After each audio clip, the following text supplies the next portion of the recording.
For local coverage now, Rhode Island lawmakers will be discussing several pieces of gun legislation today. They're among more than a dozen bills which would either strengthen or ease gun restrictions in the state. Joining us live in studio, Linda Finn from the Rhode Island Coalition Against Gun Violence. Thanks for coming in this morning. Thanks for having me. Talk about what's going to happen today. Well, today's going to be some hearings in the House Judiciary Committee. This is a process that bills have been introduced and now they'll get heard tonight, and there'll be a lot of people on both sides of the issue testifying. And we're just really hoping that tonight it will be impetus to actually have a vote to get some of these bills out of the committee and voted on so that we can get some progress. It would seem like such a no-brainer to get these sort of things passed for the safety of everybody involved, but there seems to be so much it's such a polarizing topic where there's so many people that are equally for and against it. Why do you think that that's the case, and why do you run into so much opposition? Well, I think people are concerned about anybody's concerned about taking rights away. We're Americans. We want to have our rights, and we've been told that the Second Amendment really allows a lot of unfettered sort of gun rights, and it's really not the case. I mean, there's a lot of ways that we can make laws that make us safer and make our children safer and make our community safer.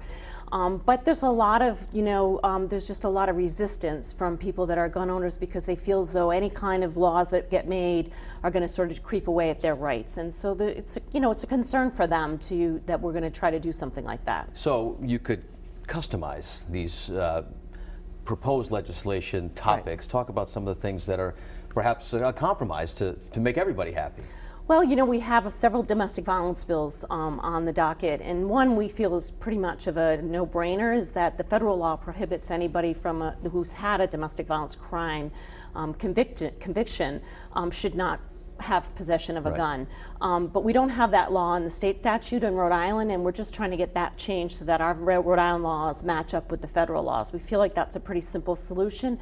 We've had roundtable discussions, we've had all the parties sitting around the table agreeing on the issue and concept, and we just can't seem to just get some sort of final consensus on the bill. We've got 30 seconds left now.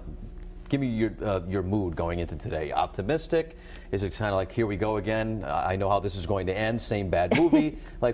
Tell us how you folks are feeling. Well, our coalition started just less than 3 years ago. Right. We have over 86 different partner organizations right now, which represent over 125,000 Rhode Islanders. Right.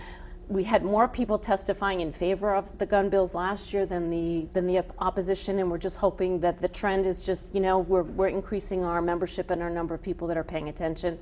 So we feel very, optimistic that we're going to have something good come out of it this year. All right. Well, good luck. Awareness is half the battle, I'm sure. So it is. Thanks for coming in, Linda Finn, joining us this morning. For more on this topic, just log on to our website, WPRI.com.